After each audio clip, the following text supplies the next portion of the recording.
नमस्कार। आज हम विश्लेषण कर रहे हैं वेस्ट इंडीज और ऑस्ट्रेलिया के बीच तीसरे टेस्ट के तीसरे दिन का।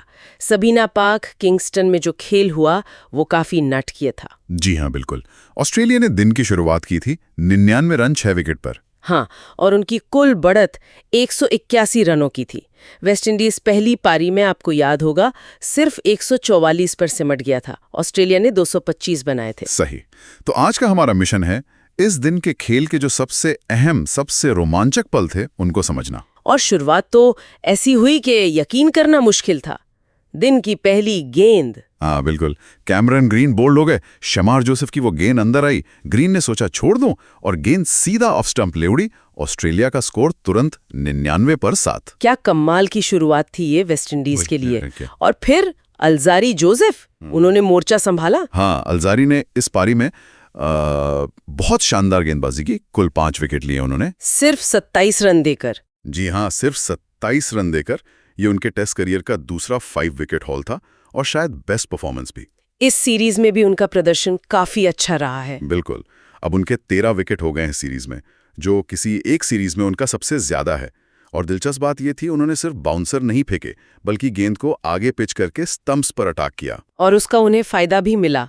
इसी वजह से ऑस्ट्रेलिया की पूरी टीम 121 रन पर सिमट गई। जी, 121 पर ऑल आउट। तो वेस्ट इंडीज को जीत के लिए लक्ष्य मिला 204 रनों का। 204 रन कागज पर तो शायद ये उतना मुश्किल ना लगे। हाँ, दिखने में तो ठीक लगता है, लेकिन यहाँ ये याद रखना जरूरी है कि वेस्ट इंडीज ने इसी सीरीज में पहले चौथी पारी में सिर्फ 141 और 143 ही बनाए थे।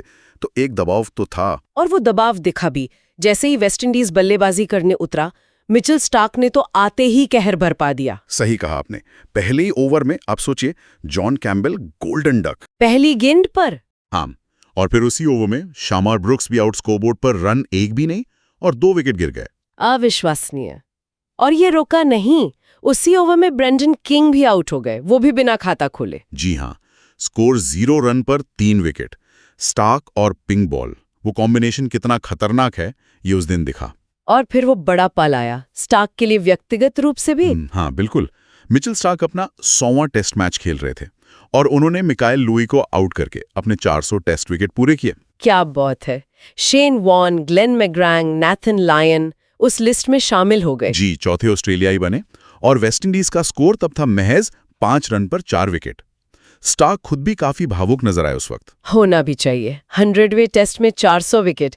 लेकिन स्टार्क यही नहीं रुके। नहीं, बिल्कुल नहीं। उन्होंने शाय होप को भी आउट किया। ये उनका 5वां विकेट था इस पारी का। 5वां विकेट और वेस्ट इंडीज का स्कोर 7 रन पर 5 विकेट। 7 पर 5 और एक रिकॉर्ड भी बन गया। स्टार्क ने सिर्फ 15 गेंदों में 5 विकेट झटक लिए। टेस्ट क्रिकेट में सबसे तेज 5 विकेट। कमाल है। एक तरफ स्टार्क थे तो दूसरी तरफ से भी मदद मिली। जॉश हेजलवुड ने भी विकेट लिया। जी, हेजलवुड ने काइल मेयर्स को आउट किया। स्कोर हो गया 11 पर 6। मतलब वेस्ट इंडीज की हालत बहुत पतली थी। और फिर जो हुआ वो शायद ही किसी ने सोचा होगा। स्कॉट बोलैंड की एंट्री। हाँ, स्कॉट बोलैंड आए और उन्होंने तो आते ही तहलका मचा दिया। पहले जस्टिन ग्रीव्स को आउट किया।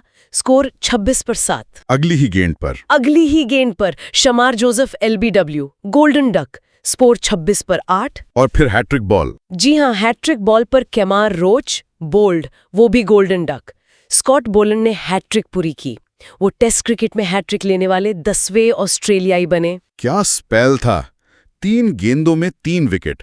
वेस्टइंडीज 26 रन पर 9 विकेट। बिल्कुल। और अंत भी स्टार्क ने ही किया। आखिरी विकेट लेकर वेस्टइंडीज की पूरी पारी सिर्फ 27 रनों पर समेट दी। 27 रन, ये तो टेस्ट क्रिकेट के सबसे कम स्कोरों में से एक है। जी हाँ, बहुत ही कम स्कोर। तो संक्षिप्त में नतीजा ये रहा। ऑस्ट्रेलिया पहली पारी 225, दूसरी 121। वेस्टइंडीज पहली पारी 143 और दूसरी सिर्फ 27 रन। ऑस्ट्रेलिया ने मैच भी जीता और सीरीज भी। बिल्कुल। ये दिन क्रिकेट इतिहास में हमेशा याद रखा जाएगा। एक ही सेशन में 10 विकेट गिरना, स्टार्क का वो 100वीं टेस्ट में 400वां विकेट, बोलैंड की हैट्रिक, वेस्ट इंडीज का महज 27 पर ऑल आउट हो जाना, ये सब कुछ अविश्वसनीय था। ये वाकई सोचने पर मजबूर करता है। किसी टीम का टेस्ट मैच में सिर्फ 27 रन पर सिमट जाना, ये क्या दिखाता है? क्या ये सिर्फ वर्ल्ड क्लास तेज गेंदबाजी का कमाल था, या फिर टेस्ट क्रिकेट का जो दबाव होता है उसका एक चरम उदाहरण था कि बल्लेबाज पूरी तरह से बिखर गए? हाँ, ये एक बड़ा सवाल है। उस समय क्रीज पर जो बल्लेबाज होते हैं उनके दिमाग में क्या चल रहा होता होगा, ये सोचना भी मुश्किल है।